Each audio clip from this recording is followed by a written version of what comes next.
नमस्कार, दृष्टि न्यूज में आपका स्वागत है। मैं हूं आपके साथ अंकिता। चलिए पढ़ते हैं खबर की अपनी। कांग्रेस अध्यक्ष जीतू पटवारी की प्रेस वार्ता। पूरे एमपी में जन जन की जुबान पर बात आ चुकी है कि एमपी की सरकार माफियाओं की सरकार है। वल्लभ भवन के 5वें मंजिल पर माफियाओं का राज है। प्रदेश के हर नागरिक को चुनौती है जो किसी भी विभाग में लेकर जाए और बता दे यहाँ भ्रष्टाचार नहीं है। मोदी ने जब जीएसटी लगाई तब राहुल ने कहा था देश की अर्थव्यवस्था खराब हो जाएगी।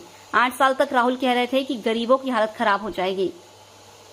अब 8 साल बाद मोदी ने राहुल की बात मानी। इन 8 साल में जो लूट हुई उसका जिम्मेदार कौन है? नहीं, बात यह है कि पूजा की सामग्री भी ऐसी वस्तु है जो परंपरागत परिवारों में यूज होती है। सवाल ये इन्होंने आटे पे टैक्स लगाया।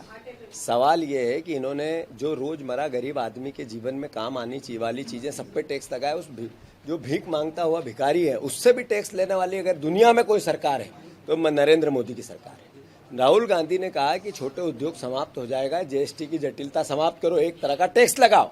सब 500 बार बोला, उनकी मजाक उड़ाई। और वो मजाक उड़ाने में कहीं न कहीं मीडिया भी सहयोगी थी। मुझे दुख होता है इस बात का, दुख होता है, बहुत भारी मन से कहता हूं मैं। ये कहना पड़ेगा क्योंकि आपके माध्यम से जनता में जाएगा और सोशल मीडिया के माध्यम से जनता में जाएगा कि मीडिया उस समय नरेंद्र मोदी के साथ थी जब ये टैक्स लग रहा था, उसकी वाहवाही कर रही थी।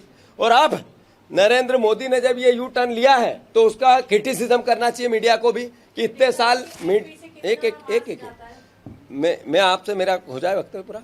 दूसरी बात, जो परिवार के लोग हैं, आप लोग रोज, आपकी तनख्वाहें कोई बहुत ज्यादा नहीं है, मीडिया में कर्मचारियों की तनख्वाहें ज्यादा नहीं, आपको भी लूटा है नरेंद्र मोदी ने। तो इसलिए ध्यान रखो, साथ दो और नरेंद्र मोदी को क्रिटिसाइज करो।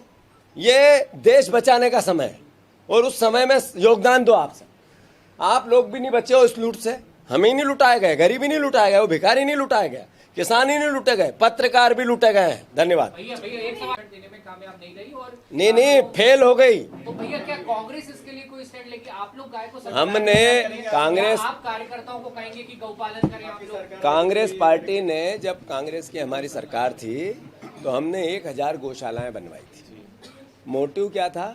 मोटिव था कि गाय सड़क पे नहीं रहनी चाहिए, उसकी सेवा होनी चाहिए। आज गाय माता को मैंने पहले भी कहा कि राष्ट्र माता का दर्जा दे सरकार, हम उसकी पहल करते हैं। पर गाय के नाम पे सिर्फ वोट लेना, लोगों को गुमराह करना, लोगों का मॉब लिंचिंग करना, ये बीजेपी का चरित्र है।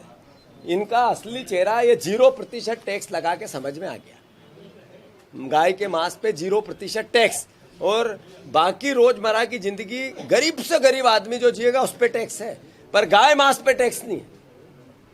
और तरह के मांस पे टैक्स होगा पर इस पे टैक्स नहीं है, ये भी देख लो। इस